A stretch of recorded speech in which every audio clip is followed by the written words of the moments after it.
Bismillahirrahmanirrahim. Assalamualaikum warahmatullahi wabarakatuh. Alhamdulillahirabbil alamin.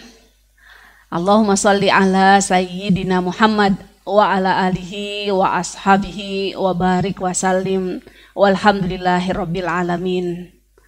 Jadi ibu-ibu mohon maaf ya. Mudah-mudahan ini tadi menambah hikmatnya acara kita.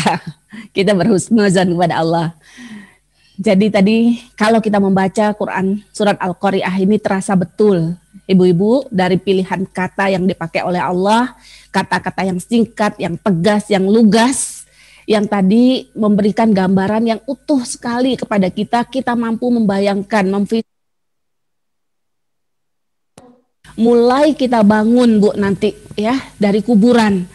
Kita dibangkitkan oleh Allah dari kuburan yang nanti kita baca ya tadi seperti anai-anai yang kemudian posisinya pada saat itu dilanjutkan dengan Allah tebarkan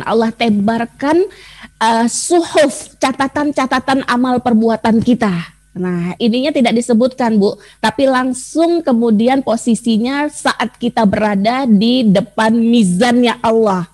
Ya, di mana kita berada di mizannya Allah itu posisinya kita membawa lembaran-lembaran amalan, catatan kebaikan dan keburukan kita, dan kita akan sampai di mizannya Allah, di pengadilannya Allah, di depan neraca timbangan yang akan ya menimbang semua yang sudah kita lakukan. Ya, jadi di situ ada peristiwa al-ba'tsu, ada peristiwa al-mizan, dan selanjutnya kita akan sampai kepada al-jaza. Demikian singkatnya ayat ini berbunyi, tapi ketika kita membacanya dengan sepenuh hati, ya dia akan mampu menimbulkan hentakan yang sangat kuat, bukan saja di telinga kita, akan tetapi hentakan yang akan mampu menggetarkan hati kita semua. Ya, karena apa? Karena bayangan bahwa kita akan mengalami peristiwa tadi, ya itu menjadi sangat nyata di hadapan kita ketika kita membaca Quran surat Al-Qari'ah ini.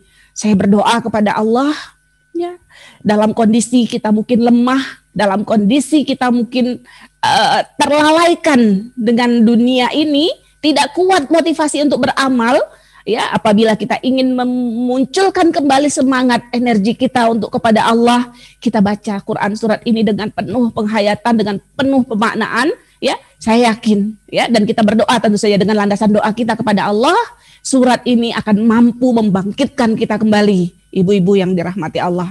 Baik, ini surat kita tidak terlalu panjang dan bahasannya juga tidak terlalu banyak, mudah-mudahan bisa cepat ya kita selesaikan ini. Kita coba bahas ayat per ayat. Allah membuka surat Al-Qari'ah ini dengan ungkapan ya, Al-Qari'ah. Tanpa ada kata-kata yang lain. Ya, hanya dengan kata-kata ini saja. Al-Qari'ah. Ibu-ibu yang dirahmati Allah, apa artinya Al-Qari'ah ini? Al-Qari'ah kalau kita baca dalam terjemah artinya adalah Al-Qiyamah. Ya, Al-Qiyamah. Jadi Al-Qari'ah itu dia kalau secara lafaz ya sebenarnya lafaz yang diawali yang terkandung di situ huruf qaf ya, huruf ra, huruf a, huruf ain ya, itu artinya suatu ledakan yang besar, suatu suara yang keras, suatu benturan yang kencang ya. Tiba-tiba coba bayangkan ibu-ibu, tiba-tiba gitu ya, kita lagi tenang-tenang, kita lagi diam-diam, tiba-tiba ada satu teriakan, ledakan yang dahsyat. Nah begitu loh. Lafaz dalam bahasa Arab ya itu biasanya dipakai untuk sesuatu makna yang kita sudah tahu duluan. Jadi baru ada lafaz, setelah ada makna, kita tahu dulu ini buku, baru ada kata-kata buku, begitu, baru ada lafaz buku. Nah, lafaz qara'a itu orang Arab tahu bahwa dia adalah suatu benturan, dia adalah suatu yang keras, dia adalah suara yang dahsyat, ya, seperti itu. Akan tetapi penyebutan kali ini tentu saja sangat berbeda sekali. Didukung lagi dengan ayat-ayat yang lain tentu saja, ya. Ayat-ayat yang lain mengajarkan kepada kita, ya, ada apa? Ada tiupan sangkakala 2 kali. Bukan begitu ibu-ibu? Yang ini menjadi awal pertanda terjadinya kiamat. Bagaimana Al-Qari'ah ini bukan menjadi sesuatu yang dahsyat, bukan menjadi sesuatu yang besar, karena suara yang kali ini yang Allah sebutkan dia dengan Al-Qari'ah, dia adalah suara atau ledakan atau benturan yang terjadi di situ menimbulkan dampak efek yang sangat besar. Langit terbelah, matahari tergulung, ya, bumi hancur, gunung-gunung meleleh, ya, laut-laut terbakar. Itu kenapa? Karena dampak dari ledakan yang sangat dahsyat itu. Ini ibu-ibu yang dirahmati Allah, selanjutnya, ya, masih dengan bunyi itu tadi, ya, ledakan yang dahsyat, tiupan sangkakala yang kedua, ya, yang kalau kita baca tiupan sangkakala kedua, ketika tiupan sangkakala kedua yang terjadi, bagaimana? Fa'idahum bisahirah. Jadi dia bukan saja menghancurkan, bukan saja mematikan, akan tetapi ketika bunyinya yang kedua, dengan tiba-tiba dia membangkitkan semua kita lagi. Nah, ini ya, nanti mungkin saya ulang sedikit lagi tentang hakikat Al-Qari'ah yang 2 kali, tapi dengan Allah tiba-tiba ya menyampaikan Al-Qari'ah, tadi lafaznya orang Arab tahu, tapi hakikatnya bukan seperti yang diketahui oleh manusia. Nah, hal yang seperti ini membuat sesuatu dalam hati manusia tentu saja bertanya-tanya, apa ini Al-Qari'ah ini? Makanya timbul ya pertanyaan secara tidak sadar, begitu kita mendengar Al-Qari'ah, begitu terjadi Al-Qari'ah itu, ya, semuanya akan bertanya-tanya, Mal Qari'ah, apa Al-Qari'ah ini?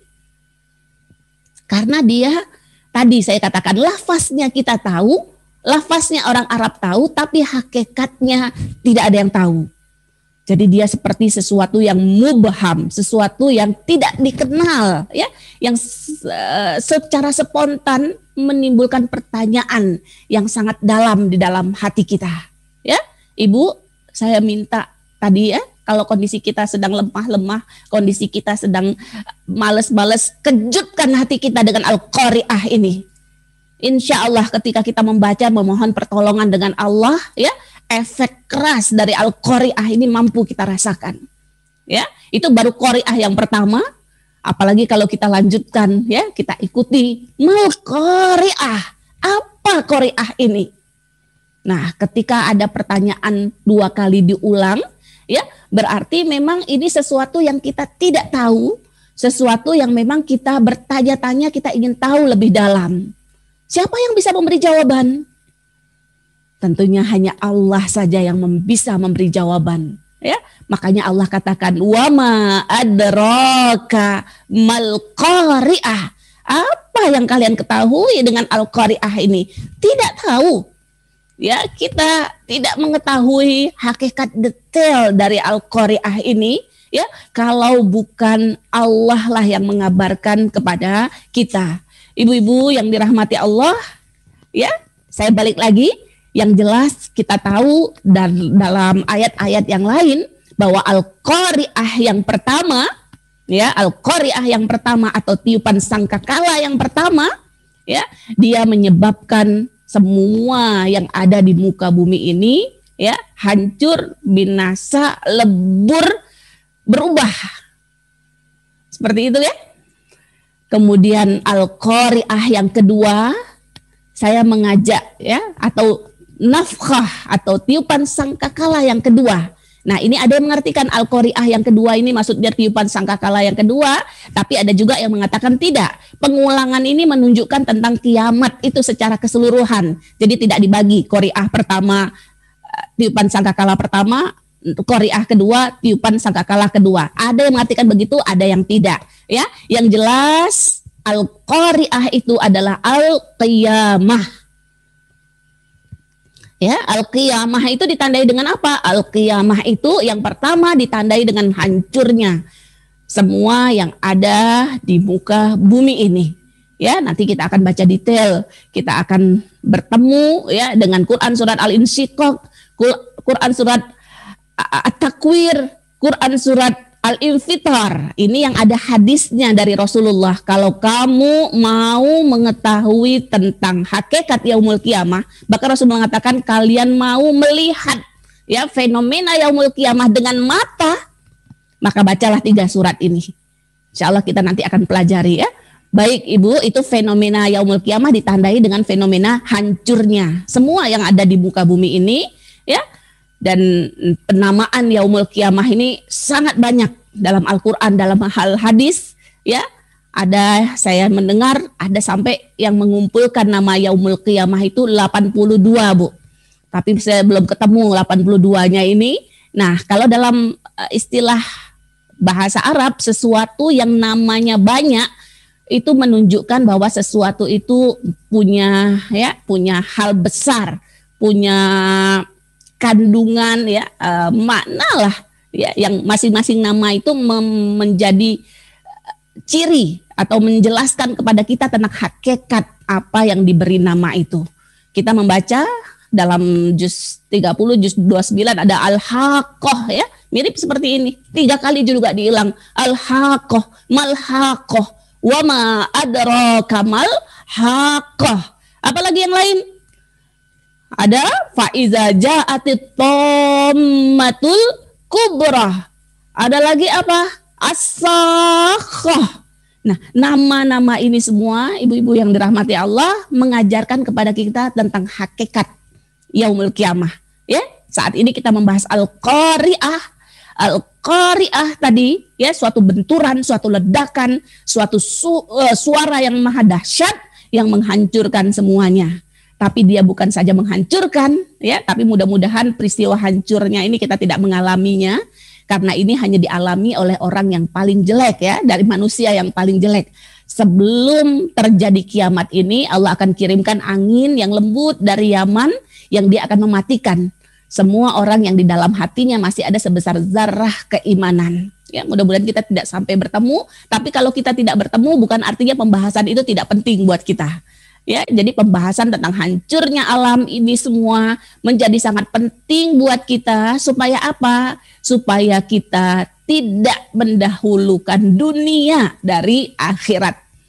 Nanti dalam An-Nazi'at Allah sebutkan sifat ahli neraka itu asarul hayatat dunia. Dia lebih mendahulukan akhirat dari lebih mendahulukan dunia dari akhirat. Kita ketika sangat sadar bahwa semuanya ini akan hancur, akan binasa.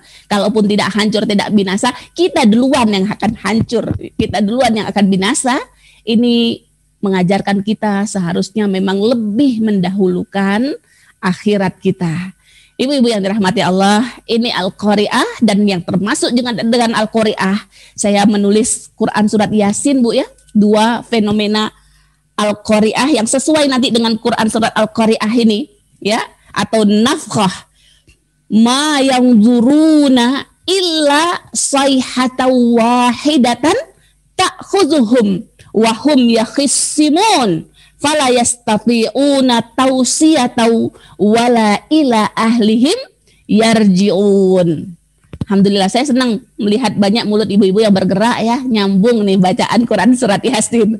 Kalau yang belum nyambung ini hati-hati Bu, kita kalah nanti dengan jamaah ibu-ibu yang lain yang mereka lancar sekali membaca Quran surat Yasin. Dan Yasin ini mufakat Bu ya, dia adalah qalbu Al-Quran, hatinya Al-Quran.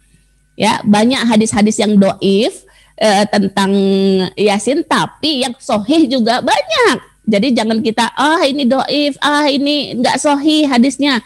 Terus kita meninggalkan hadis-hadis yang sahih terkait dengan Quran surat Yasin. Jangan begitu, Bu. Ya, di antara yang sahih dari Quran surat Yasin itu dia bisa dibaca untuk semua hajat kita. Jadi ada hajat apa saja, baca Quran surat Yasin, itu ada hadisnya. Baik, dari ayat tadi Allah mengajarkan kepada kita mereka tidak menunggu. Ya. Kita ini tidak menunggu sebenarnya, kecuali apa? Kecuali satu teriakan saja. Yang kalau teriakan itu sudah terjadi, ya, la yastati'una tausiyatan. Udah nggak bisa lagi sekedar mau beri wasiat, ya, mau kembali pulang kepada keluarganya, sudah tidak bisa. Inilah yang ada di hadapan kita, ya. Kemudian masih dalam Quran surat Yasin juga, wa nufikha fis-sur. Ya, nufikha fis-sur, ini tiupan sangkakala. Fa idzahum minal ajdasi ila rabbihim yansilun qalu ya wailana mamba'asana mimmarqadina hadza. Ketika ditiupkan sangkakala yang kedua, ini tadi yang pertama, yang ayat yang saya bacakan tadi itu sangkakala pertama, Bu, ya. Ketika sudah bunyi sangkakala yang pertama, udah nggak bisa ngapa-ngapain lagi. Mau sekedar berwasiat saja, itu tanah di sebelah rumah saya wakafkan ya, gitu. Bisa nggak? Nggak bisa. Ya, kalau sudah nufikha fis-sur, sama. Ini juga kalau ketika kematian. Jadi nufikha fis-sur besar adalah kiamat, tapi nufikha fis-sur yang kecil bagi kita adalah kematian kita. Itu kiamat kecil. Ya, begitu malaikat maut datang, mau wasiat lagi udah nggak bisa. Kalau baru di situ mau berwasiat, ya. Mau pulang kepada keluarganya ngabarin apa sudah tidak bisa. Dimanapun menitnya malaikat datang ya disitulah kita mati, tidak bisa ditunda, tidak bisa dimajukan. Mau minta tunda sedikit tidak bisa. Nah itu yang pertama Ibu, dan yang kedua dikatakan tadi di sini ketika sudah ditiupkan sangkakala yang kedua bagaimana? Manusia akan berkata ya wailana mamba'atsana, siapa ini? Aduh celaka kami. Siapa ini yang membangkitkan kami kembali? Siapa yang menghidupkan kami kembali dari tidurnya kami? Nah, ini tiupan sangkakala yang kedua, Ibu. Ya, yakunun nasu kal farasil mabthus. Itu ayat yang ada dalam Al-Qari'ah. Baik. Semoga bisa dipahami ya. Jadi Al-Qari'ah. Allah katakan suara yang keras yang memekakkan telinga dan yang menggoncangkan hati, yang menghancurkan semua yang ada, membinasakan semua yang ada. Nah, ini tentu saja orang tidak kenal, makanya kemudian diulang lagi, mal qari'ah. Manusia bertanya-tanya dan Allah tegaskan tidak ada yang bisa memberikan definisi kecuali hanya Allah saja. Bagaimana definisi yang Allah ajarkan kepada kita? Allah katakan di sini, yauma yauma yakunun nasu kal farashil mabthus. Pada hari, jadi setelah terjadi Al-Qari'ah itu, ya, manusia. Nah, ini ibu-ibu yang dirahmati Allah, nanti kita akan bicara banyak tentang fenomena yaumul qiyamah. Ketika Allah sudah menjelaskan yaumul qiyamah itu nanti yang terpenting bagi kita adalah bagaimana kita bagaimana ketika kiamat itu terjadi. Ya, di sini langsung. Ini karena ayatnya memang singkat ya. Yauma yakunun nasu kal farashil mabthus. Pada hari di mana manusia akan menjadi seperti farash ya. Mungkin dulu pernah ada yang dengar farash itu kupu-kupu ya, tapi kurang tepat. Ya, lebih tepatnya dia adalah serangga yang kecil, ibu-ibu. Ya, serangga yang kecil yang bertebaran kemana-mana. Bagaimana kemudian bertebarannya dia ini? Dia bertebarannya mencari lampu, mencari cahaya. Binatang apa itu? Binatang laron, ya, binatang laron, ibu-ibu, ya, yang dia berhamburan. Jadi inilah gambaran ketika manusia keluar nanti, Bu. Ya, ketika kita keluar dari kuburan kita semuanya, ya, wa idzal quburu bu'tsirat. Ketika kuburan itu terbongkar, ya, mengeluarkan kita, Allah katakan manusia pada saat itu seperti laron. Ya, saya membaca ibu-ibu, laron itu adalah binatang yang paling lemah ternyata. Ya, paling lemah, dia berterbaran tidak tentu arah dan dia akan berkumpul nanti kepada cahaya. Ya, kita kan sering tahu ya, kalau kita ada lampu mati misalnya banyak laron di rumah kita, begitu kita hidupkan lampu, ya laronnya ngumpul semua ke dalam lampu. Ada penjelasan yang ya Allah, ya saya takut membacanya juga. Ada hadis dari Rasulullah Sallallahu Alaihi Wasallam. Rasul mengatakan permisalanku dan manusia. Nah, ada beberapa versi hadis yang seperti ini. Ya, kalau yang di sini Rasul mengatakan permisalanku dengan permisalan manusia itu adalah seperti seorang manusia, gitu Bu ya, seorang manusia dibanding dengan laron-laron tadi. Jadi Rasulullah mengatakan aku mengajak manusia untuk apa? Untuk lari menyelamatkan diri dari api, dari neraka. Tapi laron-laron tadi bagaimana? Maunya kemana laron-laron itu? Ya, karena api sumber cahaya, laron-laron tadi maunya berkumpul ke cahaya itu. Ya, dan saking lemahnya tadi laron Bu, ya, nanti saya mendengar penjelasan, ya, banyak sekali laron itu begitu dekat dia dengan cahaya dia langsung jatuh. Ya, dia langsung mati. Begitu juga nanti yang terjadi adalah ketika manusia dihadapkan kepada neraka, wa burrizatil jahimu liman yara. Manusia dihadapkan di neraka. Di mana dihadapkan di neraka kita itu? Berarti dihadapkan kepada sirat kan Bu ya. Kita akan lewat sirat, yang sirat itu di bawahnya neraka, di ujungnya surga. Begitu kita dekat dengan sirat itu, banyak orang, ya mudah-mudahan Allah lindungi kita, begitu dia sudah mendekat, dia belum sampai naik pun sudah bergelimpangan, sudah jatuh. Atau dia baru saja menginjakkan kakinya di sirat itu dia sudah bergelimpangan jatuh. Seperti itulah laron ketika dihadapkan kepada cahaya atau kepada api atau kepada apa saja ya. Mungkin pernah ada yang tahu dulu, saya tahu waktu kecil itu digantungin cabe gitu loh. Ya, digantungin cabe di rumah. Nah, itu saja sudah membuat laron-laron itu berkelumpul dan itu kemudian membuat dia jatuh. Ya Allah, ibu-ibu yang dirahmati Allah, apa yang kita banggakan dengan diri kita? Apa yang kita anggap besar dengan diri kita? Kita semua nanti ya akan sampai posisinya kita keluar dari kuburan kita, Allah katakan kal faroshil mabsus.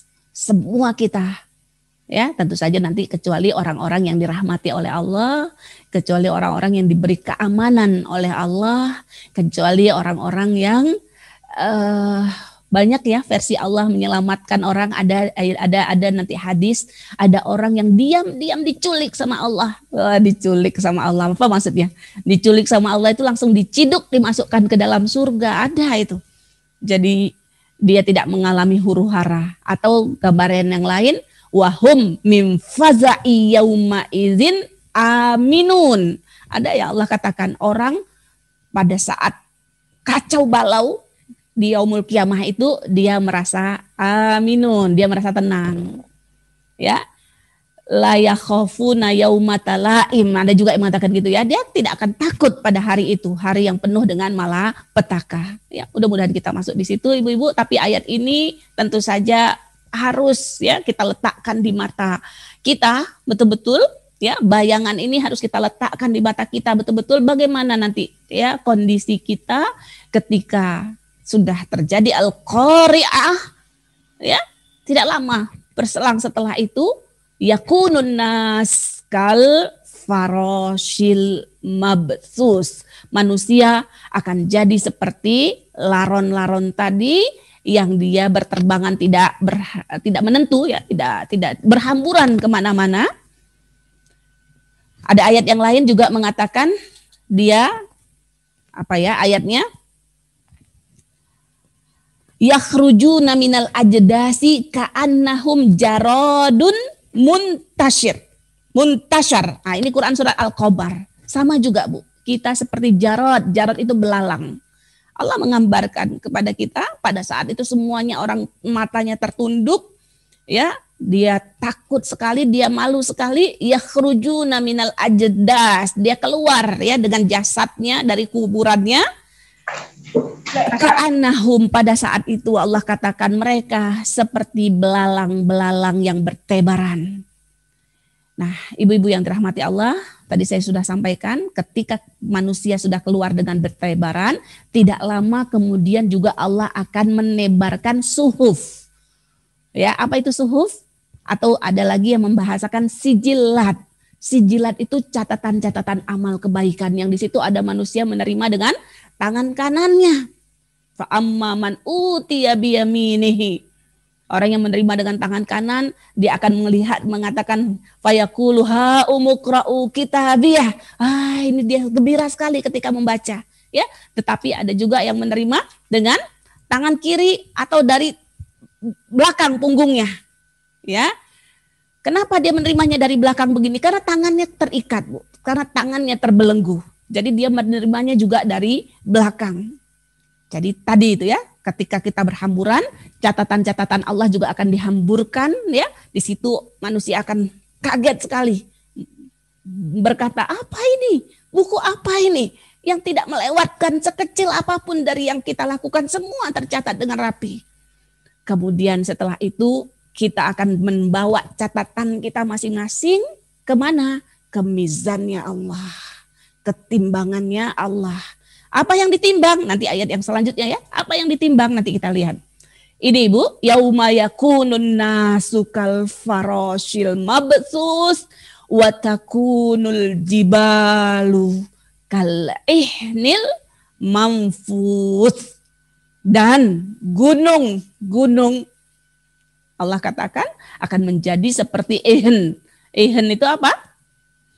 Kapas ya, atau sayap ya, atau bulu apa yang paling kecil gitu Bu ya, yang tentu saja karena saking ringannya, saking tipisnya dia tidak bisa diam menetap.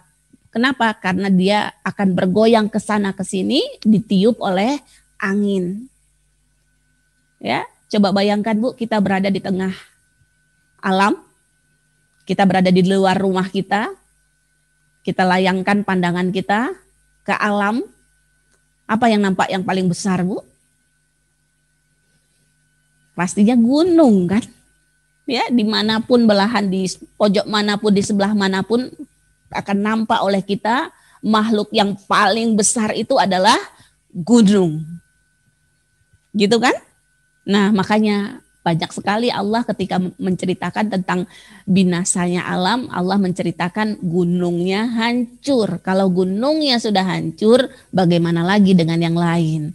Ya, kalau gunungnya sudah meledak, kalau gunung Merapi, bagaimana lagi dengan rumah kita? Bagaimana lagi dengan ladang kita? Bagaimana lagi dengan ternak kita? Semuanya nanti akan binasa. Gunung dijadikan seperti seperti kapas, boleh kita bahasakan ya, kapas. Yang kapas itu kalau dipukul-pukul begini pasti dia berhamburan. Seperti itulah gunung. Ibu-ibu yang dirahmati Allah, ketika membahas ini saya ya teringat kepada hadis ya Bu ya. Ada hadis yang menjelaskan kepada kita sebenarnya apa sih yang paling hebat, yang paling besar, makhluk yang paling besar di dunia ini apa sih Bu? Apa kira-kira ibu-ibu? Ada hadis yang panjang. Pernah dengar nggak? Bu Ulan ingat nggak Bu Ulan? Hadisnya? Mana Bu Ulan? Monggo, siapa yang mau jawab Bu? Makhluk apa yang paling besar? Ada dijelaskan dalam hadis. Nah, ada yang mau coba jawab? Ya. Nah, ada dialog. Ya, dialog antar malaikat ini ya dengan makhluk hidup. Pertama dia lihat gunung, dia katakan, oh kamu ini yang paling hebat. Tapi gunung bilang, enggak, ada yang lebih hebat dari aku. Apa yang lebih hebat dari gunung? Yang lebih hebat adalah besi, ya kan? Besi itu kalau ngebor gunung bisa nggak? Bisa. Gunung itu bisa dibelah gitu kan? pakai besi, dijadikan terowongan. Kalau di Mekah, di Madinah kan kita banyak lewat jalan terowongan itu ya. Itu kan gunung yang dibelah, gitu kan. Nah, saat ini juga kita di Indonesia juga sudah banyak ini. Nah, jadi besi bilang, enggak, ada yang lebih hebat. Ternyata yang lebih hebat itu adalah besi. Kemudian malaikat datang lagi ke besi. Malaikat bilang, kamu ini hebat banget ya. Kamu adalah makhluk Allah yang paling besar. Besi bilang, enggak, ada yang lebih hebat sebenarnya. Apa yang lebih hebat besi? Api. Nah, kita jawab ya, api yang lebih besar. Nah, wah, ternyata lebih besar api nih ya. Malaikat datang lagi ke api. Kamu makhluk Allah yang paling besar ya ternyata. Kata api, enggak, kok aku masih kalah. Kalah dengan apa api, Bu?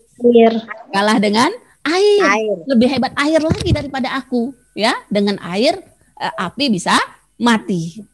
Nah, ketika didatangin air, dikatakan kamu lebih makhluk yang paling hebat ya. Enggak, masih ada yang lebih hebat, yaitu angin. Air juga kalah dengan angin ya. Dengan angin air bisa terbang naik ke atas, berubah nanti. Selanjutnya ketika datang malaikat kepada angin ingin bertanya, dia bilang enggak. Sebenarnya yang lebih hebat itu ada lagi apa, Bu? Sedekah. Yang lebih hebat itu adalah ya keikhlasan seorang makhluk. Ya, keikhlasan dia yang lebih hebat. Nah, digambarkan keikhlasan ini dengan orang yang sedekah diam-diam. Ya, sedekah diam-diam, ibu-ibu yang dirahmati Allah.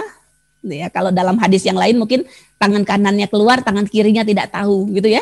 Sedekatus sir ini paling hebat. Di mana letak hebatnya? Dia bisa mematikan murkanya Allah kepada kita. Jadi kalau kita pernah melakukan dosa yang kita anggap berat, yang kita bilang ini Allah bisa ini, kayaknya marah sama aku. Ya, Allah murka sama aku. Yang bisa menghapuskan dosa ini adalah apa, ibu-ibu? Sedekatus sir, sedekah yang rahasia, ya, yang diam-diam. Oh, apa nggak boleh nunjukin nama? Apa nggak boleh sedekah terang-terangan? Boleh. Sedekah terang-terangan sebenarnya boleh, nggak dilarang ya. Tapi nggak boleh kalau terang-terangan kemudian ria, itu yang salah. Jadi orang kalau sedekah terang-terangan kita bilang ria, salah. Ria tempatnya adalah di hati. Ikhlas tempatnya adalah di hati. Nah itu tadi, Bu, jadi sedekah diam-diam itu menjadi sangat kuat. Kenapa?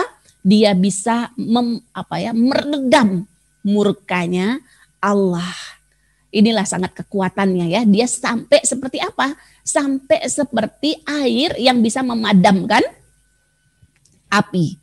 Ya, dia bisa menghapuskan kesalahan-kesalahan kita, sama dalam hadisnya begitu, sama seperti air yang bisa menghapuskan mematikan api. Ini ibu-ibu, ternyata makhluk yang paling besar bukan gunung ya. Tadi malaikat ngiranya juga gunung. Tapi di sini saat kita diajarkan oleh Allah wa takunul jibalu kal ihnil manfus, memang secara kasat mata yang kita lihat makhluk yang paling besar itu adalah gunung. Ya, dan luar biasanya nih kita bersyukur, Bu, ada di Indonesia ini banyak gunung. Ya, apalagi di Jawa Timur ini, gunungnya juga besar-besar. Ya, hati-hati, Bu, jangan sampai kita ada di luar rumah tapi kemudian kita tidak sempat bertafakur, memikirkan kekuasaan Allah, ya, menikmati suguhan Allah, ya, kebesarannya lewat gunung.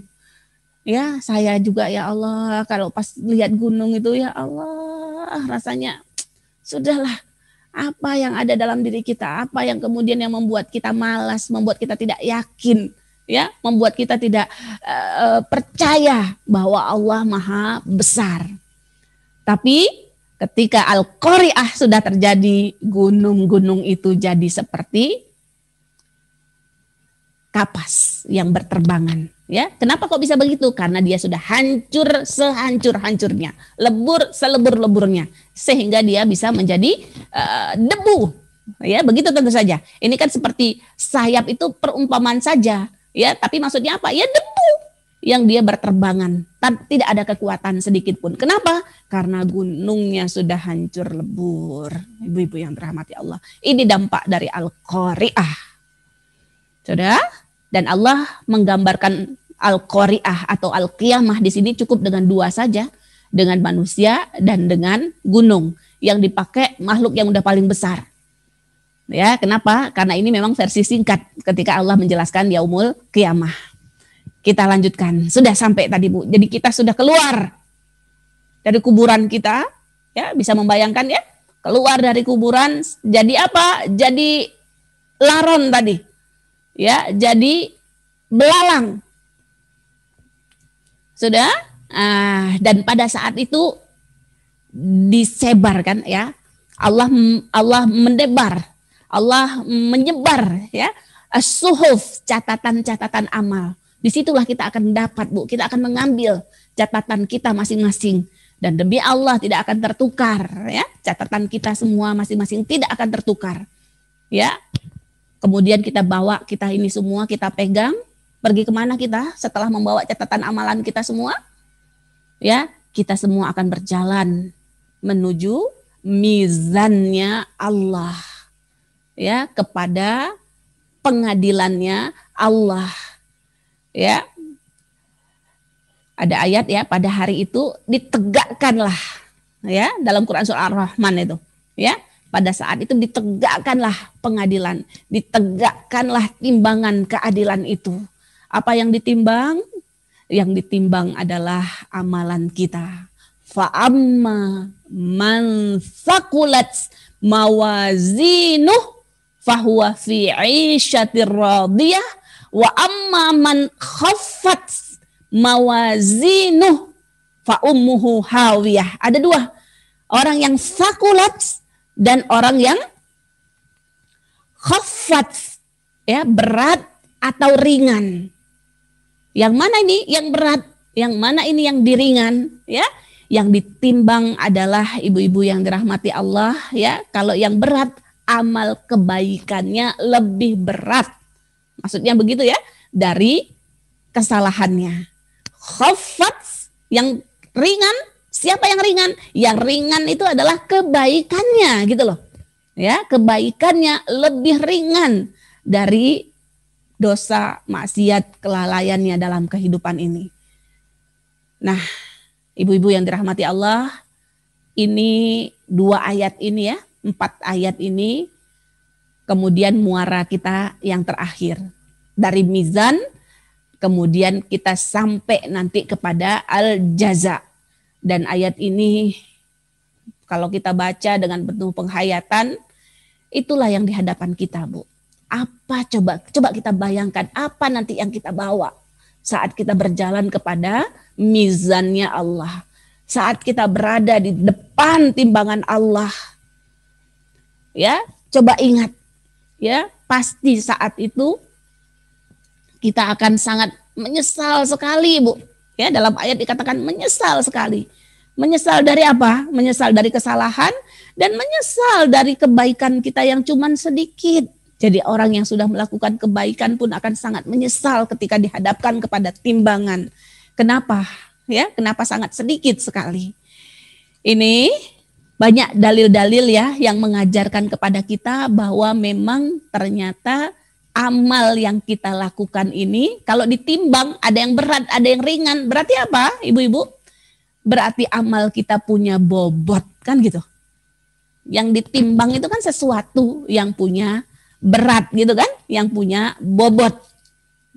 Banyak hal kemudian nanti mengajarkan kepada kita ya, menjelaskan ya bobot atau berat ya hal-hal yang kita lakukan. Tapi sebelumnya ulama mengatakan di sini saya mendapati ya ada 3 yang ditimbang tuh. Apanya sih yang ditimbang? Ya, yang ditimbang yang pertama, yang ditimbang tentunya amal gitu ya. Nah, amal itu seperti apa? Kita nggak tahu ya, kita nggak dijelaskan. Pokoknya ya amal kita nanti ditimbang. Seperti itu, tapi ada yang mengatakan tadi yang ditimbang tadi lembaran tadi, Bu, yang kita bawa itu. Suhuf tadi atau sijilat. Sijilat itulah yang nanti akan ditimbang oleh Allah. Jadi catatan yang berisi amal kebaikan ya. Nah, di amal kebaikan, catatan yang berisi dosa kita, lalai kita, maksiat kita, ya. Kedurhakaan kita, itu yang diletakkan. Jadi yang ditimbang itu ya catatannya. Kebayang ya, Bu ya. Saya mencoba kalau yang bisa dibayangkan itu tadi. Kita dapat suhuf kita akan bawa suhuf kita ke depan timbangannya Allah. ya. Kita akan dipaksa nanti ya meletakkan catatan itu di timbangan dan kita akan melihat. Bayangkan bagaimana takutnya hati kita ketika kita melihat timbangan kita bergerak antara timbangan kebaikan dan timbangan dosa kita. Dan itu yang nanti menentukan bagaimana jaza kita, bagaimana tempat akhir dalam kehidupan kita. Ya Allah, ibu-ibu yang dirahmati Allah, saya tidak membayangkan bagaimana kecewanya kita, bagaimana terpuruk hancurnya ketika kita melihat nauzubillah ya. Perlahan demi perlahan catatan dosa itu misalnya dia jatuh ke bawah, dia lebih berat. Itu berarti dia khaffat mawazinuh. Nah, saya tambahkan ya di sini ada beberapa hadis Bu yang menjelaskan bahwa bobot tadi. Ya, ini hadis yang pertama saya sampaikan, mungkin Ibu insya Allah hafal. Alhamdulillah. Siapa yang tahu hadisnya nih? Lanjutannya. Alhamdulillah. Ada kakak Kausar nggak nih? Ada. Kakak Kausar hafal nggak hadisnya? Atau siapa yang hafal? Ayo Kak Kausar, lupa. Ini ada di hadis arba'in sayang. Alhamdulillah tamlaul. Ayo, tamlaul. Anak saya marah, jangan marah, gak apa-apa. Kalau lupa gak apa-apa, dulu udah tahu kok. Makanya harus diulang-ulang. Ya, alhamdulillah tamlaul mizan. Hadis sahih nih, hadisnya panjang. Ayo diartikan. Alhamdulillah. Siapa yang mau mengartikan? Alhamdulillah tamlaul mizan. Ya, fa'amma man sakulat mawazinuh. Perhatikan ya, mawazinuh dengan mizan itu sama. Fa'amma man sakulat, adapun orang yang timbangannya berat. Ya, tadi tamlaul mizan, mawazinuh dengan mizan itu sama. Ya. Oh, nggak ada yang mau jawab nih ya? Ya, nggak apa-apa lah. Saya saja yang jawab. Kalau ketemu offline saya biasanya, ayo pikirkan dulu, coba dulu. Saya biasanya gitu. Ya, ini supaya berpikir bersama-sama. Tamla'u itu memenuhi Bu. Jadi kalau ada timbangan begini, ya, alhamdulillah kita itu tamla, penuh timbangannya. Timbangan yang penuh itu berarti bagaimana? Jatuh gitu kan, berat dia. Karena dia timbangannya penuh, berarti dia berat, berarti dia jatuh. Alhamdulillah. Tamla'ul mizan. Lanjutannya lagi, subhanallah walhamdulillah tamla'ani. Nah, ini dua-duanya, subhanallah dengan alhamdulillah, dua-duanya ini memenuhi. Dia bisa artinya dua-duanya memenuhi timbangan. Maksudnya alhamdulillah itu penuh, subhanallah itu penuh, gitu ya. Bukannya penuh yang jelek, penuh yang baik, ya. Tapi ada juga yang mengartikan memenuhi antara langit dan bumi.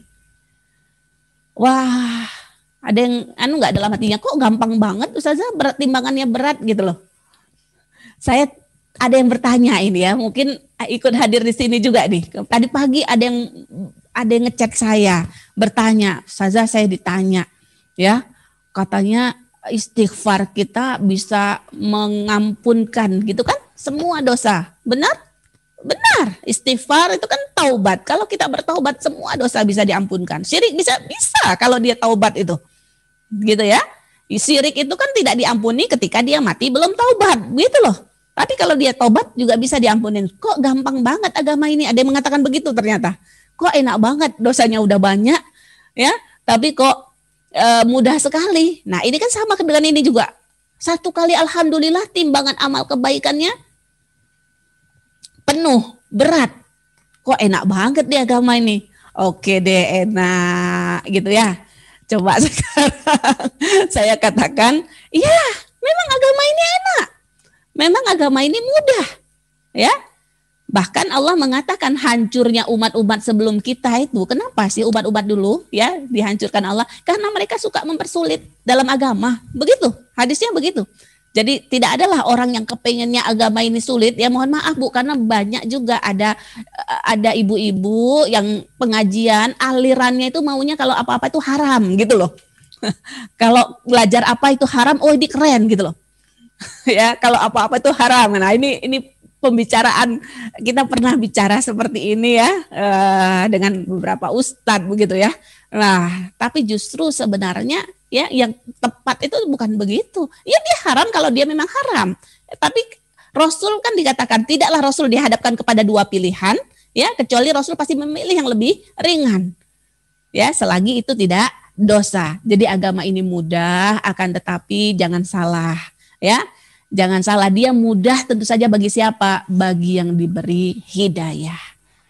Coba Bu, waktu 24 jam kita, kira-kira berapa waktu yang kita isi dengan membaca Alhamdulillah yang sepenuh hati?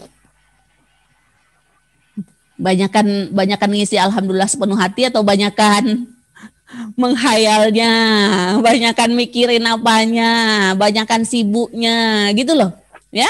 Karena Allah mengatakan, ya, kalau hatinya dibuka, ya, memang kalau Allah menginginkan kebaikan, hatinya dibuka, mudah melakukan kebaikan. Tapi kalau Allah mau menyesatkan, ka'annahu yas'adu fis sama, seperti naik ke atas langit. Naiknya yas'adu itu bukan begini. Kalau begini lebih ringan. Yas'adu itu seperti lift. Lift naik gini berat nggak? Berat. Semakin lama semakin ke atas, oksigennya semakin renggang, semakin sulit. Itulah orang kalau hatinya berat dengan agama itu begitu, Bu. Ya, buktinya ini aja nih. Yang bertahan di MQ2, aduh, dari yang mendaftar ini sedikit sekali nih ya. Mudah-mudahan ini orang pilihan nih. Dan Allah beri istiqomah, ya. Oh, yang lain juga ikut ke ustazah di YouTube. Oh, alhamdulillah. Baik, ibu-ibu yang dirahmati Allah. Tadi saya ingin tambahkan sedikit ya, jadi agama ini memang mudah-mudah ya, tapi Allah mengatakan falak tahamal aqobah. Ada begitu juga. Di satu sisi kalau kita bilang sulit nggak nih? Kok sulit ya istiqomah itu kan gitu ya? Udah 1 hari 2 hari baik semangat, habis itu kok lemah lagi ya gitu loh. Ya jadi jangan kita anggap tadi wah gampang, nanti aku subhanallah alhamdulillah berat, timbanganku akan berat, akan penuh gitu ya. Hati-hati ya, hati-hati dengan berbicara seperti ini, tapi ini jadikan penyemangat ya, jadikan optimis. Jadi memang kita ini optimis dan harus membangun optimis Bu. Kita yang beriman, dalam hati kita yang ada iman ya, kita akan selamat. Tapi terus pastikan wala tamutunna illa wa antum muslimun, jangan sampai mati kecuali dalam keadaan Islam. Ya. Ini perlu kita teguhkan senantiasa dalam hati kita setiap pagi, setiap kita keluar, setiap kita apa-apa. Ya Allah, jaga keimananku. Ya, jaga keimananku. Nah, ini Bu, kemudian ada lagi hadis ya. Tadi hadis sudah alhamdulillah tamlaul mizan. Subhanallah walhamdulillah tamlaani. Ada lagi hadis Rasulullah bersabda, tidaklah, saya langsung bahasa Indonesianya saja ya, tidaklah sesuatu yang paling memberatkan amal kebaikan, timbangan amal kebaikan kita, tidak ada yang lebih berat dibanding, ada yang tahu dibanding apa? Dibanding akhlak, Bu. Akhlak, hadisnya banyak sekali ya, tadi saya cek. Ma min syai' asqala fi mizanil mu'min yaumal qiyamah min husnil khuluq. Tidak ada sesuatu yang paling memberatkan amal kebaikan seseorang ya dibanding akhlak yang baik. Jadi mohon maaf ibu-ibu, kita sholat, tilawah, zikir, puasa, itu kebaikannya buat siapa? Ya, umroh, haji, itu kebaikan buat diri kita, Bu. Ya, itu kebaikannya buat diri kita. Tapi yang disebut dengan akhlak itu apa sih akhlak? Akhlak adalah kebaikan kita kepada manusia. Itu akhlak. Nah, kalau diletakkan, Bu, ya, diletakkan pahala sholat kita, pahala tilawah kita, pahala zikir, pahala umroh, pahala haji, ya, itu enggak, ibaratnya tuh timbangannya itu enggak penuh-penuh gitu Bu. Tidak berat bobotnya. Ya, itu standar Bu. Ya, tapi begitu ditimbang ya senyum kita untuk orang. Apalagi ya perkataan yang baik. Ya, rasa empati, akhlak tadi saya katakan banyak definisi, tapi saya melihat memang di sini jadi yang disebut dengan akhlak itu adalah kebaikan kita kepada orang lain. Ukurannya 4 Bu. Ukuran akhlak yang baik itu 4. Ada di mana? Yang pertama ada di wajah. Bagaimana? Ya, wajah yang cerah. Makanya Rasulullah mengatakan, jangan kamu anggap hina kebaikan sekecil apapun. Ya, namanya yang kebaikan itu jangan kita anggap remeh. Sekecil apapun, walaupun hanya sekedar bertemu saudaramu dengan muka yang cerah.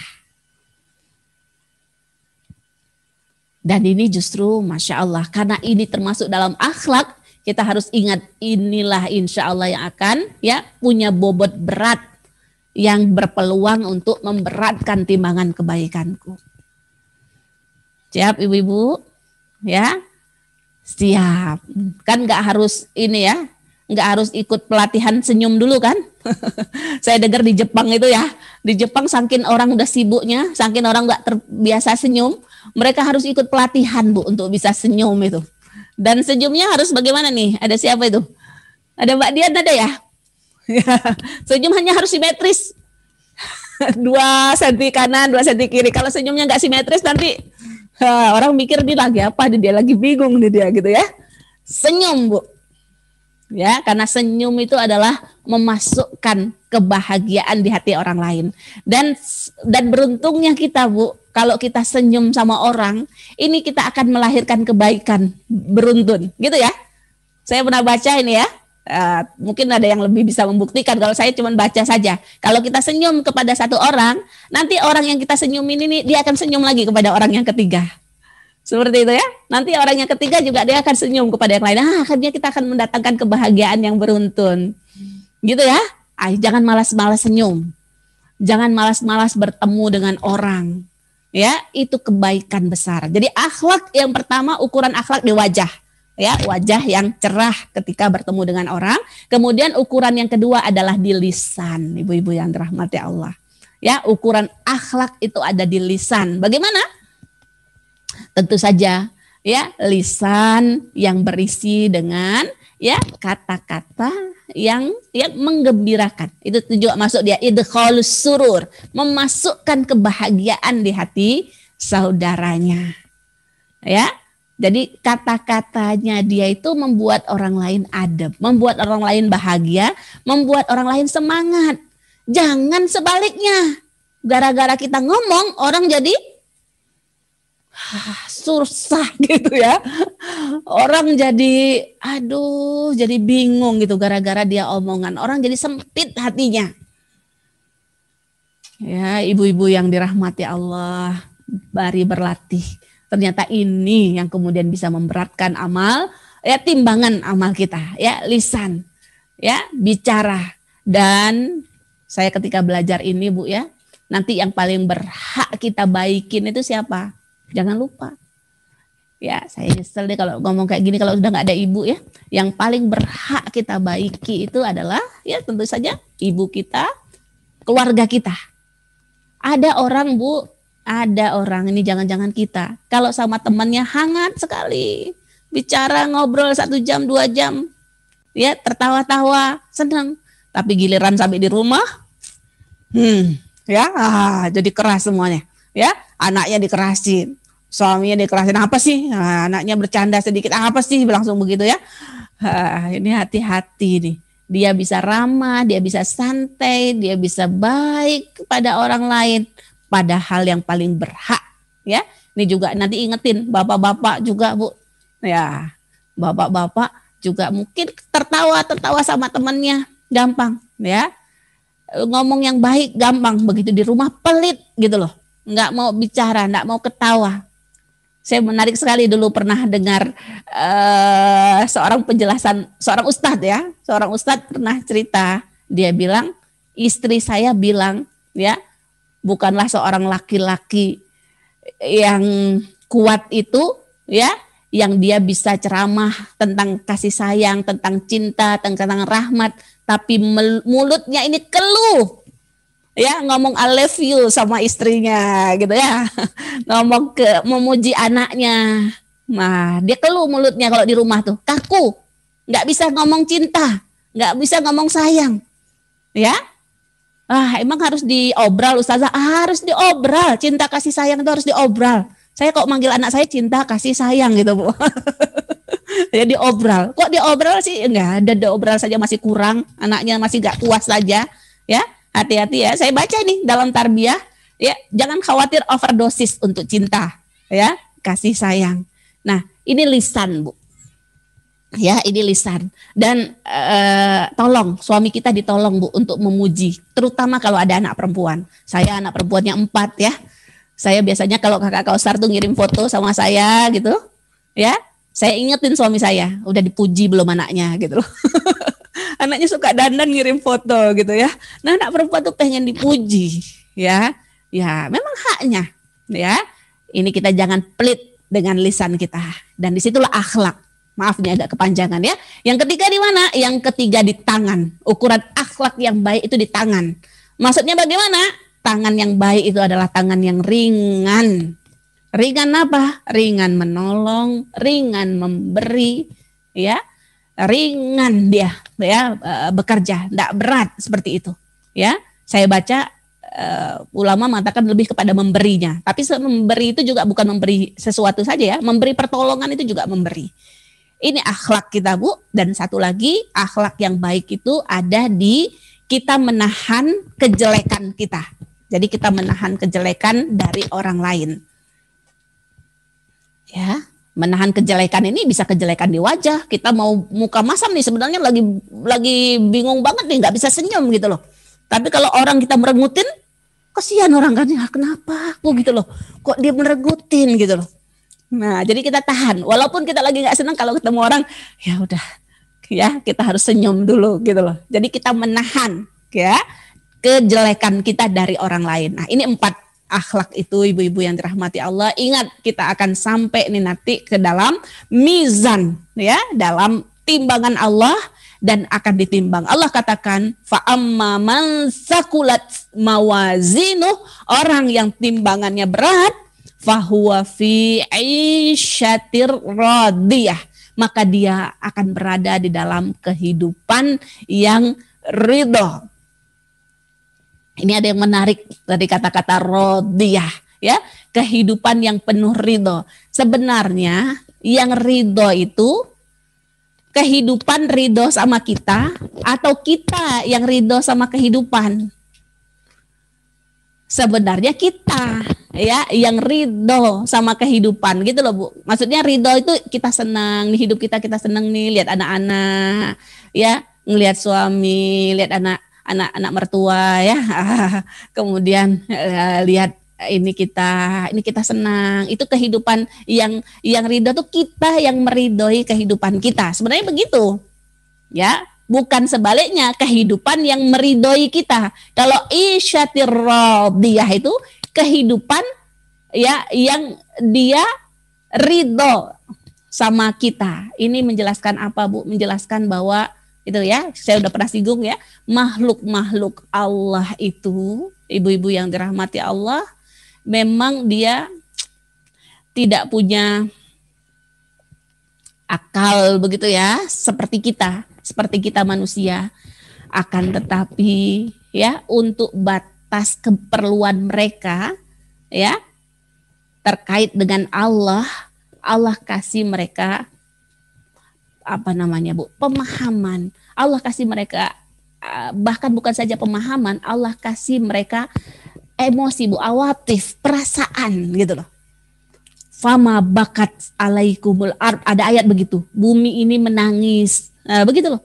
Jadi ada bumi ini menangis.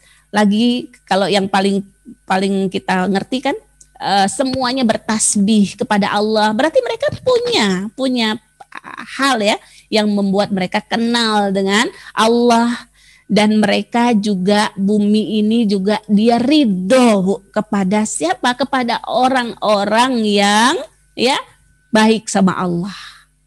Orang-orang yang ya mengikuti aturan-aturan Allah dalam kehidupan ini.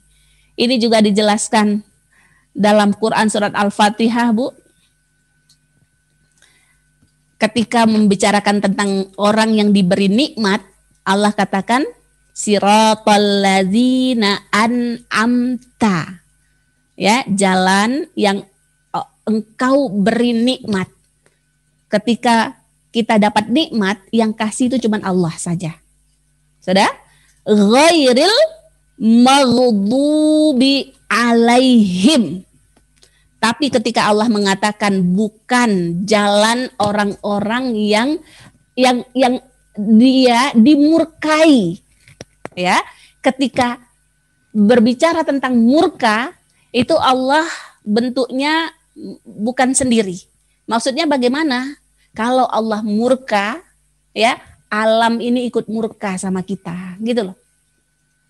Gunung ikut murka, manusia juga ikut murka. Ibu-ibu yang dirahmati Allah, ya, apalagi air, ya, itu semua ikut murka. Jadi maksudnya kenapa? Makhluk-makhluk ini berperasaan, Bu, punya perasaan, punya logika, ya, punya pemahaman. Ingat cerita itu? Burung, burung ya, burung ya, burungnya Nabi Sulaiman. Nah, dia pergi mendapati satu negara. Lah, itu cuman burung hut-hut itu saja mungkin Ustazah. Iya, tapi di sini memang kita diajarkan dalam Al-Quran itu ada logika burung. Saking kita nggak paham saja bahasanya. Nah, kalau Nabi Sulaiman kan mukjizatnya dia bisa berkomunikasi. Semut, ya, ada komunikasi juga. Semut bilang, ayo masuk kita ke dalam lubang kita. Jangan nanti kita keinjak tentaranya Sulaiman. Jadi ada bicara seperti itu, Bu. Ya, walaupun memang kita bukan mengatakan mereka punya akal seperti akal kita, punya perasaan seperti punya perasaan kita, bukan. Ya, dia punya perasaan yang sesuai, ya, sesuai dengan kebutuhan dia. Kebutuhannya apa? Kebutuhannya adalah dia kenal Allah, dia memuji Allah, dia bertasbih kepada Allah, dan dia mencintai orang yang mencintai Allah, ya, dan apa? Membenci orang yang membenci Allah Subhanahu wa taala. Ya, kita kan sudah tahu ini kan, bunga yang diajak bicara, buah-buahan yang diajak bicara, gitu ya. Bahkan banyak sekali ya cerita almarhumah Ustazah Yoyo Yusroh, ya, persaksian tetangganya, Bu. Pohon yang ada di rumah beliau itu bertahun-tahun tidak berbuah, ya. Giliran Ustazah Yoyo Yusroh almarhumah tinggal di situ, berbuah sangat banyak sekali, ya. Nah itu, Bu, menjadi sinyal buat kita, ya. Saya takut juga punya nanam buahan, ya. Ada yang banyak buahnya, ada juga yang mati, ada yang juga itu saya takut, saya beristighfar, ya Allah, ini jangan-jangan dia marah sama saya, ya, jangan-jangan dia melihat, ya, kesalahan yang ada dalam diri kita. Ini semuanya harus kita pakai untuk introspeksi, untuk mendekatkan diri kita kepada Allah. Di situ ada kesatuan, Bu, antara kita dengan makhluk ini. Makanya di sini dikatakan orang yang timbangan amalnya banyak, dia nanti akan hidup di dalam kehidupan yang kehidupan itu ridho kepadanya. Ya, memang ini bisa diartikan nanti di surga, ya, bisa diartikan di surga. Akan tetapi semua ayat-ayat yang bicara tentang akhirat, ya, kepentingannya buat kita sekarang di dunia ini, ya. Saya sudah pernah menyampaikan, ya, tidak akan masuk surga orang yang di dunianya belum masuk surga. Maksudnya apa? Maksudnya orang-orang yang nanti di akhiratnya masuk surga, dia sebelumnya sudah masuk ke dalam surganya Allah di dunia ini. Ini contohnya. Fahuwa fi 'isyatir radiyah. Dia berada dalam kehidupan yang kehidupan ini ridho sama dia. Ya, dan kita. Jadi kalau kita ridho sama kehidupan kita itu wajar. Ya, pasti ketika kehidupan kita baik, kehidupan kita tenang, kita akan ridho kepada kehidupan kita. Nah, ini kehidupan ini akan ridho kepada kita. Ya, ini mengajarkan hal yang tadi saya jelaskan. Baik, Ibu. Wa amman khaffat mawazinuh, adapun yang ringan, yang timbangan kebaikannya lebih sedikit, bagaimana? Fa ummuhu hawiyah. Fa ummuhu hawiyah, maka ummu. Ummu, apa itu ummu? Ummu itu ada dua tafsirannya. Yang pertama, itu ya ibu, ummi, ya ummu, ibu. Ibunya adalah hawiyah. Apa maksudnya ibu? Ya, ibu itu adalah tempat kita yang terdekat dengan kita, ya, tempat kita kembali gitu loh. Ya, tempat kita kembali. Tempat kalau kita ada apa-apa, kita kepengen itu pasti lari kepada ibu. Nah, saya dulu diceritakan oleh kakak Kausar pas masih di SMP, pas ada di Ibnu Abbas. Masih ingat nggak tuh Kak Kausar?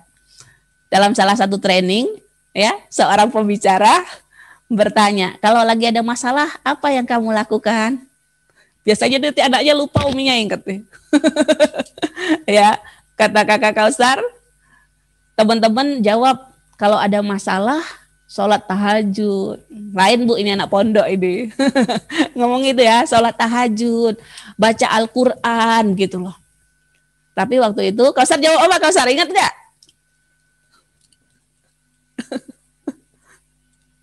Nggak dengar, saya kurang jelas ya. Waktu itu Kausar bilang, kalau saya cerita sama Umi, bilangnya gitu loh ya. Ternyata sama apa namanya? Yang ngisi acara, yang motivatornya. Nah, yang paling benar itu jawaban itu gitu loh. Untuk anak remaja maksudnya. Ya, bukannya salah sholat tahajud, bukannya salah, tapi untuk anak remaja kalau punya masalah ya, yang paling penting, yang paling baik bagaimana dia bisa bercerita ya kepada ya orang yang dipercaya seharusnya. Kalau bicaranya sama teman, apa pasti nggak temannya kasih nasihat yang terbaik? Belum pasti. Jangan-jangan teman, kenapa? Karena akalnya juga belum sempurna teman itu. Ya kalau kita ceritanya sama teman nanti dikasih nasihatnya jangan-jangan malah menjerumuskan kita. Ya, jadi ini pesannya itu, motivatornya Kausar dulu begitu ya, dan saya ya bersyukur juga gitu loh. Jadi kembalinya ke ibu. Nah, ini kita juga Bu, kita yang udah dewasa begini juga ya. Kalau punya masalah, kita cari ketenangan gitu loh. Ya, dan ketenangan itu ma'wah. Ma'wah itu tempat yang membuat kita tenang, membuat kita nyaman. Nah, tapi ini lain ini Bu.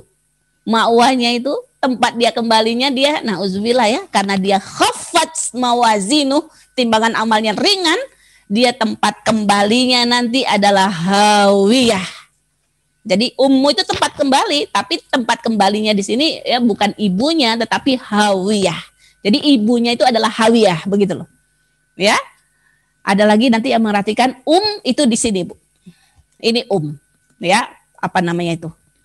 Kalau yang paling depan ini nasiyah namanya ya, yang tempat pertama tumbuh rambut itu nasiyah, tapi itu ya bagian depan ini namanya Fa ummuhu hawiyah, artinya orang ketika masuk ke dalam neraka dia masuknya dalam kondisi tersungkur.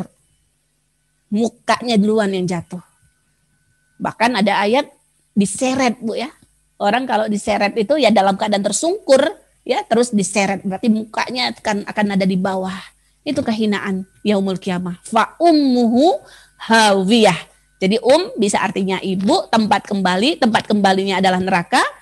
Bisa artinya ya muka ini, kepala ya, bagian depan dari muka kita.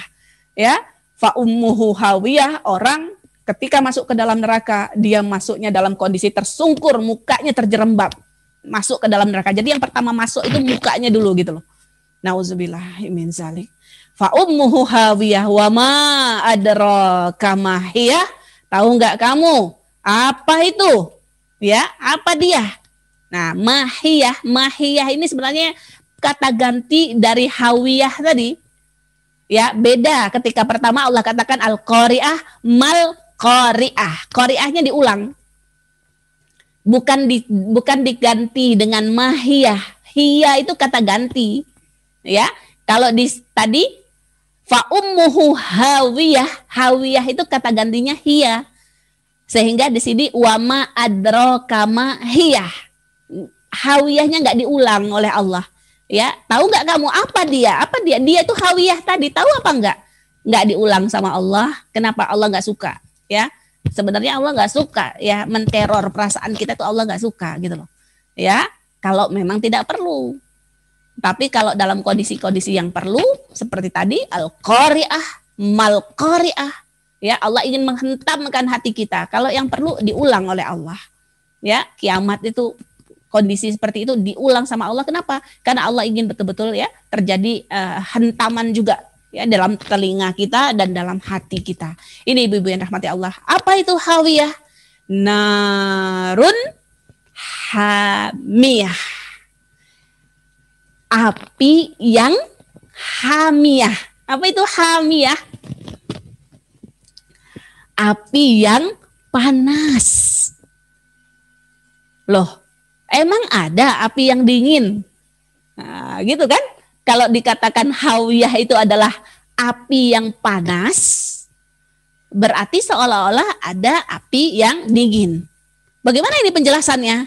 Ini dijelaskan oleh Rasulullah Sallallahu Alaihi Wasallam bahwa api yang ada di dunia ini, ya, dia hanya satu bagian dari 69 bagian yang ada di dalam neraka. Jadi api neraka itu 70 kali lipat ya dahsyat panasnya dibanding dengan api yang ada di dunia. Maksudnya bagaimana? Dibanding api neraka, api dunia ini masih belum masuk kategori yang hamiyah. Ya, yang sangat panas. Dia panas, tapi panasnya tidak seperti api neraka. Narun hamiyah. Nauzubillahimin zalik ya, tidak terbayang bagaimana panasnya api neraka. Ada yang dalam hadisnya tapi tadi saya mendengar hadisnya doif ya, cuman bisa menggambarkan kita bagaimana panasnya. Dia sudah dibakar selama 1000 tahun. Ya, selama 1000 tahun dari merah dia warnanya menjadi putih. Ya, kemudian dipanaskan lagi sampai 3000 tahun sampai warnanya menjadi hitam. Inilah makanya Allah katakan api neraka itu api yang sangat panas. Wallahu a'lam bishawab, ini yang bisa saya sampaikan dalam penjelasan Quran surah Al-Qari'ah ini, mudah-mudahan bermanfaat buat kita bersama.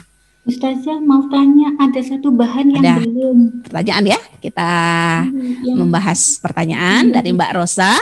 Kenapa bisa terjadi orang yang hangat di luar rumah tapi kering di dalam rumah? Barakallah Mbak Rosa. Ya, saya coba ya. Jadi ini sebenarnya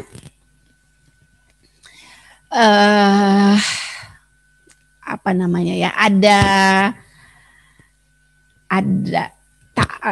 ta'assub, itu bukan ta'assub sebenarnya, ada fanatisme gitu loh ya, ada namanya fanatisme tuh kita kalau dengan teman itu lebih dekat, lebih cair ya, itu dia sesuatu yang paling sesuai dengan nafsu, dan nauzubillah jangan-jangan sesuai dengan syahwat gitu loh ya, sesuai dengan syahwat kita. Kenapa? Itu sesuatu yang ringan bagi kita, sesuatu yang membahagiakan. Tapi kalau di rumah ya, di situ itu tanggung jawab. Ya, ada tanggung jawab, ada beban, ada taklif. Namanya ada beban, ada tanggung jawab, ada taklif, berarti dia sesuatu yang berat. Nah, ya, tapi kita diajarkan jangan lihat kepada beratnya taklif, tapi lihatlah kepada besarnya pahala yang Allah janjikan. Nah, karena dia ada taklif, dia ada setannya, itu juga masalahnya, Bu. Ya, saya diajarkan ya. Jadi suami kita itu ujian buat diri kita, Bu. Bukan ujian buat orang.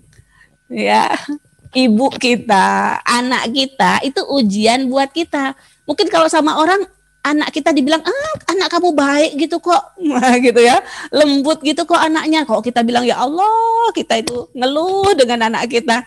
Kok sama orang lain dia kok bisa baik-baik saja gitu ya. Nah, suami saya juga suka bercanda ya. Kalau suami mungkin bilang, aku loh sama orang baik-baik saja, kok sama kamu kok masalah terus ya, gitu loh ya. Dia gak pernah masalah sama istri tetangga, tapi kok sama kita, sama istrinya kok cuma masalah. Ya itulah kehidupan ya. Di situ ada setannya, di situ ada godaannya, di situ ada tanggung jawab. Nah ya, harusnya kita orang berislam itu, orang beriman itu kapan? Ketika dia bisa menundukkan nafsunya, kita bisa menundukkan syahwatnya. Ya saya juga mengalami ya, kalau sama teman-teman tuh senang cerita, duduk ngobrol berjam-jam juga bisa gitu ya. Tapi giliran misalnya di rumah, aku mungkin daripada begini aku tidur aja deh gitu ya. Apalagi yang masih punya anak balita yang maunya main gitu ya, Umi capek begitu loh. Nah itu nanti dilihat tanggung jawab kita di mana sebenarnya. Ya, itu tanggung jawab Bu. Ya, tarbiyah anak. Jadi bermain sama anak itu berbeda ketika kita main dengan teman kita. Ketika kita main dengan anak, di situ ada proses taklif, ada proses beban. Kalau dia taklif pasti nanti ada setannya. Ya, dia akan, tapi ada pahalanya loh. Nah, disinilah ujiannya. Di situ maksud saya ya. Disinilah ujiannya. Kalau ujian itu, kalau kita bisa mengalahkan, insya Allah juga nanti akan senang sebenarnya. Ya, tapi kemudian kalau kita tidak bisa kuat, ya kita nanti dihinakan nanti dengan ujian di situ. Baik, ada lagi nih dari Mbak Rosa juga. Sepertinya ilmu menasehati, menegur bil hikmah harus saya pelajari. Apa ada pesan ilmu dari Ustazah khususnya bil hikmah pada anak dan suami dan saudara sendiri? Ya, hikmah itu adalah cara yang terbaik gitu ya. Jadi kita menasehati, tapi kita disuruh menasehati dengan hikmah. Arti hikmah itu dengan cara yang terbaik. Bagaimana? Ya, singkatnya di sini ya, singkatnya kita hadapi kehidupan ini ya, dengan ini adalah ujian. Ya, ujiannya bagaimana? Kita harus ahsanu amala. Allazi khalaqal mauta wal hayata liyabluwakum ayyukum ahsanu amala. Jadi kita harus nih, saya juga belajar nih dari Ustazah Jumana ya. Kita terus harus mencoba bertanya ke dalam diri kita, ini aku sudah cara yang terbaik belum? Kalau kita ngapa-ngapain, kita dengan anak, kita dengan suami, ya kita juga kita sama orang lain juga ya, kita harus tanya, ini aku sudah pakai cara yang terbaik atau belum? Seperti itu ya. Jadi cara yang terbaik itulah sebenarnya hikmah. Nah, terus bagaimana? Ya, terus kita pelajari, terus kita cari dan kita tekan ya. Kita tekan apa? Dorongan syahwat kita, dorongan setan kita tekan ya. Karena pasti ya setan syahwat kita enggak akan mau dengan yang baik itu. Pasti menghalangi kita dari berbuat yang baik. Begitu mungkin. Selanjutnya Mbak dari Bu Uswah. Ustazah, apakah saat dalam sholat imam membaca surat Al-Qari'ah, makmum dianjurkan mengucapkan istighfar? Saya sering dengar itu. Saya belum pernah membaca hadisnya Bu Uswah ya. Karena memang kalau dalam sholat itu dia kan bacaan-bacaannya kan tertentu gitu ya. Jadi kita tidak nambah sebenarnya ucapan. Yang boleh itu kapan? Yang boleh itu kalau kita sujud ya, dalam sujud terakhir kita berdoa. Itu pun sebenarnya kalau kita bacakan ayat-ayat Al-Quran boleh kita keluarkan doanya. Tapi kalau doa pakai bahasa Indonesia kita dalam hati. Nah ini saya rasa seperti itu Bu ya. Saya belum pernah baca hadisnya ini. Dari Bu Hani, jika masih sering bermuka masam, jika ada sesuatu yang tidak sesuai dengan hati kita, bagaimana Ustazah? Bagus sekali pertanyaannya Ibu. Wajah kita ini adalah cerminan apa yang ada di dalam hati kita. Gitu ya. Persis nanti seperti air yang dituang dalam teko itu loh. Kalau dalam tekonya kopi yang dikeluarin pasti kopi gitu loh. Ya, wajah kita ini cerminan apa yang ada di dalam hati kita. Berarti kalau kita mau buka kita cerah, ya kita mampu bisa tersenyum, kita bersihkan, kita rapihkan dulu hati kita. Ya, ada ungkapan yang menarik ya.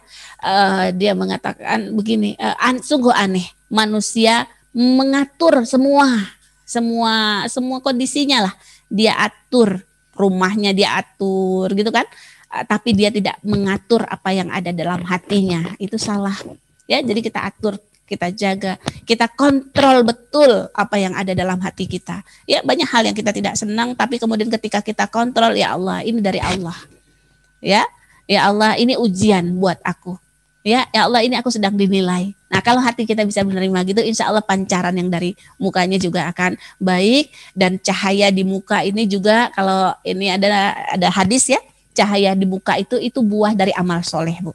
Ya, Tidaklah seseorang itu beramal soleh kecuali Allah ringankan badannya, Allah berikan cahaya di mukanya, dan kebalikannya ketika kita banyak melakukan maksiat, ya itu Allah cabut cahaya dari muka kita. Ya. Bu Vita, Ustazah, tadi saya mendengar bahwa akhlak yang baik salah satunya adalah lisan yang berisi kata-kata yang membahagiakan. Tapi bukankah pujian itu juga membahayakan? Bagaimana agar lisan tidak berlebihan dalam memuji dan tidak berkurang? Barakallah. Jazakumullah, Bu. Jadi kata-kata yang membahagiakan, kata-kata yang itu salah satunya saja ya. Termasuk kata-kata yang baik itu adalah kalimat thayyibah, itu zikir. Itu juga akhlak ketika kita berzikir kepada Allah.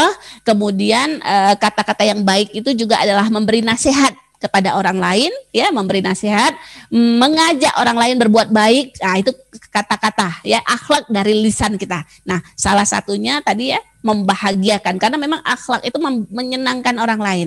Jadi perlu juga kita ingat ketika kita menasehatin orang tapi kemudian kita menusuk hati dia, itu salah juga ya. Jadi walaupun nasihat tetap juga harus berusaha membahagiakan ya. Tentu saja tadi ya tidak termasuk kemudian memuji yang berlebihan, karena kita diajarkan ya, ketika kita memuji orang berlebihan itu kita mematahkan batang lehernya, kata Rasulullah. Bahkan ada hadis kalau ada orang memuji, lempar dia pakai pasir ya. Terus bagaimana? Nah, kita kepingin membahagiakan dia, dan kita diajarkan, Bu, kita mengatakan aku tidak memuji tapi menurutku gitu loh. Ya, jadi terus apa sih gitu loh? Memuji tapi kok nggak memuji? Maksudnya kita mengatakan kita nggak memastikan gitu loh, Bu. Ya, menurutku kamu ini orangnya sabar gitu loh. Ya, dan aku tidak melebihkan gitu loh. Tidak berlebih-lebih dalam ucapanku. Seperti itu, Bu Vita. Jadi kita sampaikan kebaikan yang kita apresiasi, ya. Jadi mengapresiasi itu adalah sesuatu yang penting, Bu. Sesuatu yang akan menghangatkan hubungan kita dengan orang lain, tapi jangan dibuat-buat gitu loh. Jadi memang dia begitu, dan kita mengatakan aku tidak memuji tapi aku melihatmu begitu. Ya, nah seperti itu ya. Allah alam sawab. Dan ini kan juga tidak semuanya juga pujian itu yang kemudian bisa mematikan orang lain ya. Misalnya kita mengucapkan barakallah gitu loh. Barakallah itu apa? Selamat gitu loh. Itu sebenarnya bukan pujian, itu adalah tahniah. Tahniah itu apa? Ucapan selamat. Karena saya dulu pernah punya pengalaman, Bu ya. Punya pengalaman teman di Al-Azhar. Ya, jadi di Al-Azhar itu kalau sistemnya naik kelas gitu loh. Jadi kalau sisa 3 tinggal naik kelas gitu loh. Ya, masih kayak sekolah gitu loh. Ada teman udah 2 tahun tidak naik kelas. Kemudian tahun ketiga dia naik kelas. Itu temen di rumahnya tuh, di apartemennya nggak ada yang muji dia satu orang pun. Ya, pas ketemu dengan saya punya sahabat juga dulu, kita puji dia ya. Maksudnya kita ucapkan barakallah, kita ucapkan tahniah. Di situ dia tercenung ya. Dia bilang, ya Allah, orang satu rumahku nggak ada yang ngucapin aku selamat gitu loh. Di situ saya belajar, ternyata pengakuan orang itu penting, Bu. Ya, dan dia di situ menunjukkan kecewaannya, kesedihannya dia loh. Ya, ketika dia berhasil nggak ada. Nah, jangan sampai begini, ya. Kita ini kesempatan besar itu yang kemudian dia bisa. Jadi kita mendekat dengan orang itu penting, Bu. Itu jalan kita memberikan hidayah. Jalan kita memberikan nasihat. Ya, jalan kita mendakwahkan orang lain. Jadi bahagiakan dulu orang lain dengan kata-kata kita, termasuk bukan sekedar pujian ya. Barakallah ini bukan pujian, tapi ini apa namanya? Memberikan ucapan selamat. Ini kadang-kadang kita lalai. Ya, mengucapkan ucapan selamat itu luar biasa dalam agama kita. Sudah habis? Alhamdulillahirabbil alamin. Kita akhiri dengan berdoa bersama-sama ibu-ibu. Astaghfirullahalazim. Astaghfirullahalazim wa natubu ilaik. Allahumma sholli ala sayyidina Muhammad wa ala alihi wa ashabihi wa barik wa sallim. Walhamdulillahirabbil alamin. Rabbana ighfir lana dzunubana wa liwalidina warhamhum kama rabbawna shighara. Wali jami'il muslimina wal muslimat wal mu'minina wal mu'minat al ahya'i minhum wal amwat. Allahumma ya Allah, kami mohon kepadamu keamanan pada hari huru hara yaumul qiyamah. Ya Allah, karuniakan kepada kami ketenangan, karuniakan kepada kami kebahagiaan pada hari semua muka tertunduk malu menyesal di hadapan-Mu. Ya Allah, izinkan kehidupan kami ini berbekal kebaikan yang sebanyak-banyaknya. Allahumma ja'alil hayah ziyadatan lana fi kulli khair wa ja'alil maut rahatan lana min kulli syarr. Allahumma sakilna mawazina. Ya Allah, beratkanlah timbangan amal kebaikan kami. Wafiqna lima tuhib wa tarada. Inna nas'aluka hubbaka wa hubba amalin yuqarribuna ila hubbika. Rabbana atina fid dunya hasanah wa fil akhirati hasanah wa qina adzabannar. Wa sallallahu ala sayyidina Muhammad wa ala alihi wa ashabihi wa barik wa sallim walhamdulillahi rabbil alamin. Terima kasih ibu-ibu semuanya. Mohon maaf bila ada kata-kata saya yang salah. Insyaallah kita ketemu pekan depan lagi. Kita tutup bersama-sama. Subhanakallahumma wa bihamdika asyhadu alla ilaha illa anta astaghfiruka wa atubu ilaik. Assalamualaikum warahmatullahi wabarakatuh. Bermula dari kelas Madrasah Al-Quran, ibu-ibu yang mengkaji Al-Quran, mencintai, merasakan nikmatnya hidup bersama Al-Quran, lahirlah tekad kita harus berdakwah Al-Quran. Kita harus sebarkan kecintaan, kebahagiaan hidup bersama Al-Quran. Anak-anak kita semua sedapat mungkin kita dorong, kita bantu, kita fasilitasi menjadi hafizah Quran. Insya Allah di Raudatul Quran mereka akan hafal 10 juz, bergabung di Kutab Ibadur Rahman di kelas 3 SD. Anak-anak kita harapkan menjadi hafizah yang bukan saja hafal, tapi mencintai dan siap berjuang bersama kita untuk Al-Quran.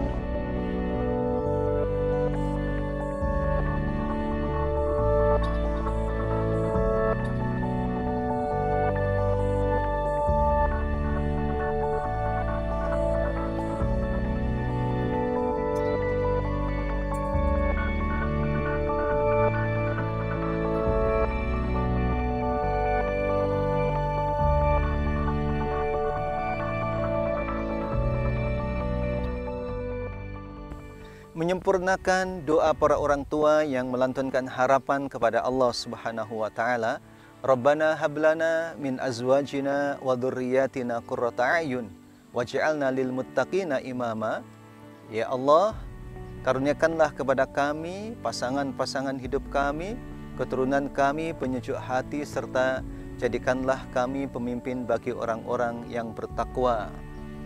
Pemimpin ideal, pemimpin masa depan, pemimpin bagi orang-orang yang bertakwa adalah harapan para orang tua kepada anak-anaknya agar mengemban peran penting itu seperti yang diinginkan dan diajarkan oleh Allah Subhanahu wa taala.